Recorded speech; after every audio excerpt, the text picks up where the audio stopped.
So, as I said again, my name is Kalina Kriakos. You can call me Callie if you want, which is probably easier. I am from Pennsylvania in USA. And yeah, so these are some of the topics that we're going to cover for today, which is who are Knanaya people, where did our history begin, where did we migrate to and why, who led the migration, how many people migrated, and what happened after our migration. Who are Knanaya people? Knanaya people are descendants of a group of Jewish Christians who migrated from Syria to the Malabar coast in Kerala, in India.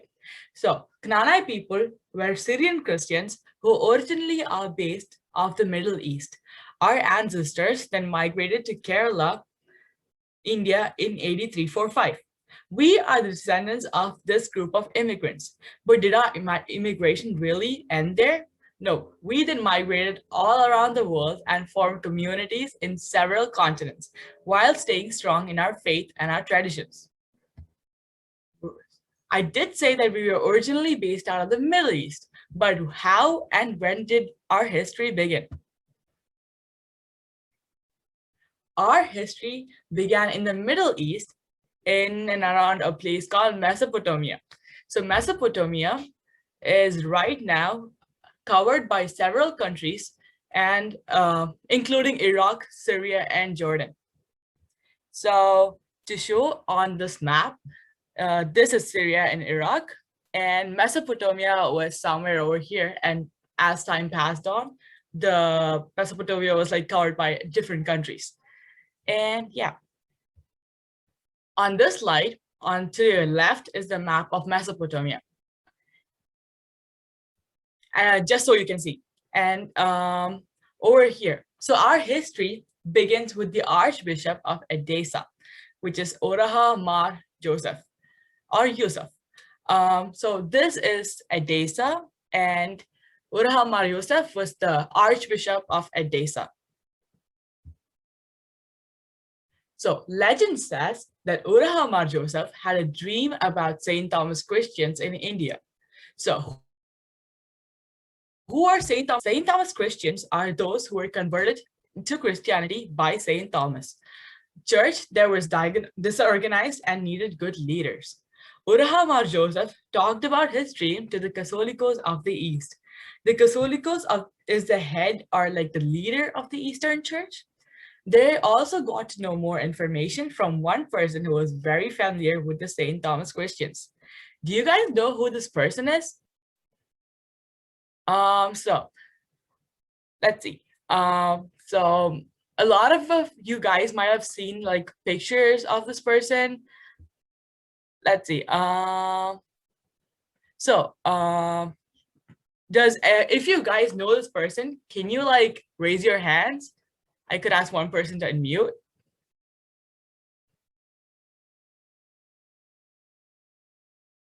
Anyone at all?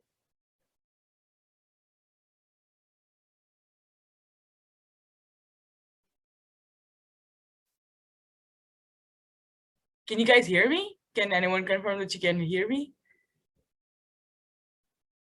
Oh, okay. So we have a raised hands. So Ziva, Alex, can you tell me who this person is? He is Knanaya Tommen. Sweet. That is the right answer. So, yeah. He is Knanaya Tommen, and he's one of the main notable figures of our migration. Knanaya Tommen was a merchant who traded with Malabar and Kerala for spices.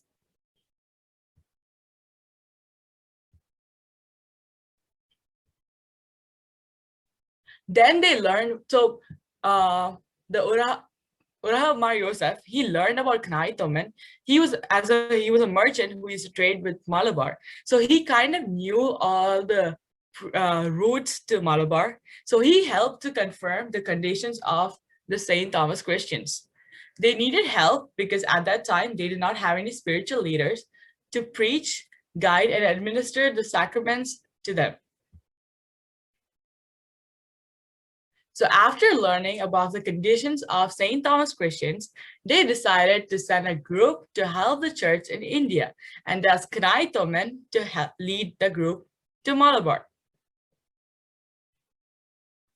So how many people migrated? There are 400 people from 72 families belonging to 7 tribes along with Knanaya Tomen, Urahamar Joseph, 4 priests, and the deacons. The numbers 7 and 72 are to remind them of the 7 sacraments and the 72 disciples of Jesus Christ. So, and finally, the day arrived for the group to start their journey.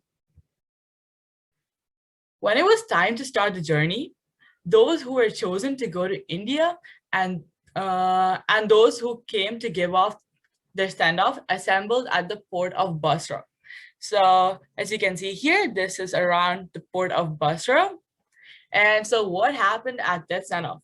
So the picture to your right is the port of Basra. So back in 8345, we definitely did not have cameras.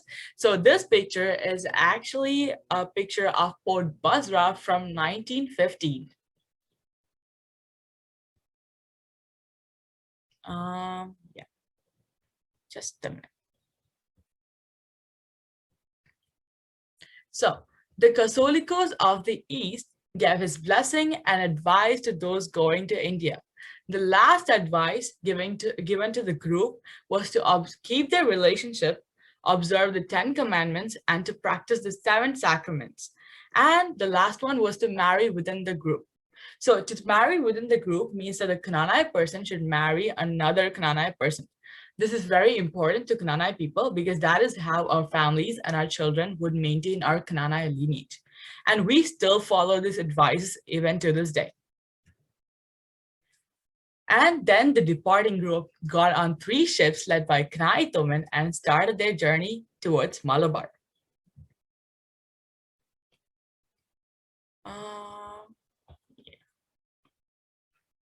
Cool. Okay, so the sources we have do not say how long this journey took. It just says like there was a journey from Basra to India. So approximately on this map, you can see like Port Basra is somewhere over here. And then Malabar is somewhere over here, which is in Kerala. And the travel was all the way from here to here. But then we do not have any sources which says how long the travel was. So we are not sure about that. And yeah. And finally, after a long journey, we finally reached our destination, Kodungalur. So the year we reached India was 8345.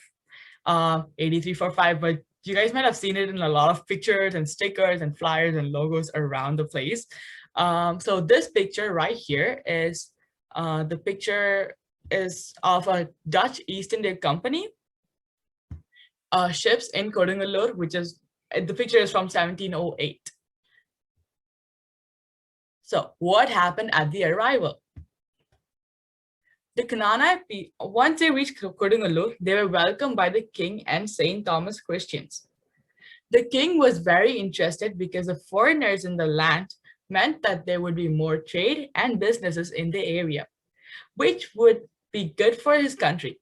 The king gave them land tax-free, and to build a church, fort, and houses. The area where the Knanaya people stayed came to be known as the Mahadevar Pattanam, which roughly translates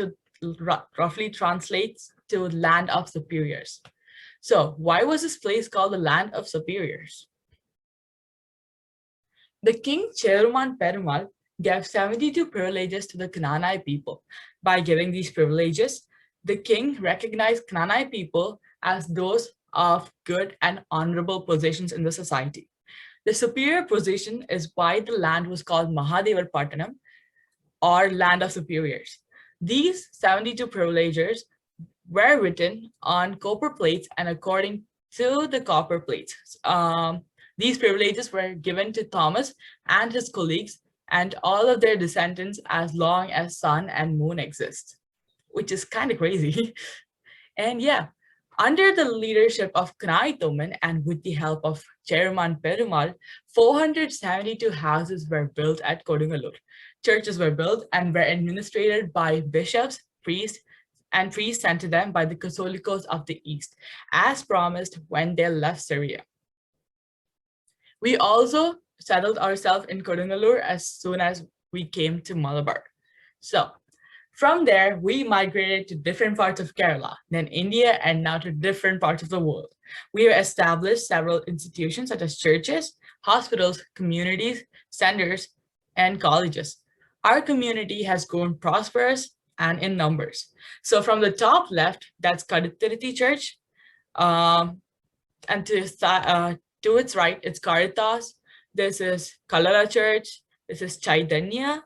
This is Kuiper Church and BCM colleges. These are just some of the institutions Knanaya people have established. No matter where we are in the world, we hold on to our heritage, faith, and traditions as Knanaya people. And yeah,